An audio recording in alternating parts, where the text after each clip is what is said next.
Hello, beautiful people.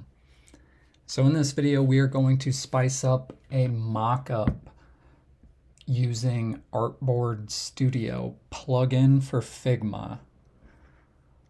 Let's dive into it.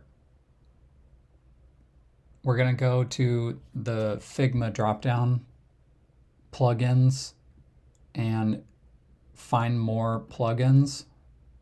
Search for Artboard Studio.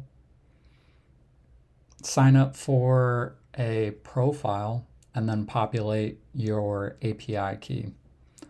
Once that's done, we are going to Control-click, go to Plugins, Artboard Studio, and add mockup item. Here you can select from premium or free. And once you select the mockup, a frame will be generated. So put the design content into the parameters of the frame. Once finished, click Render Selected Frame.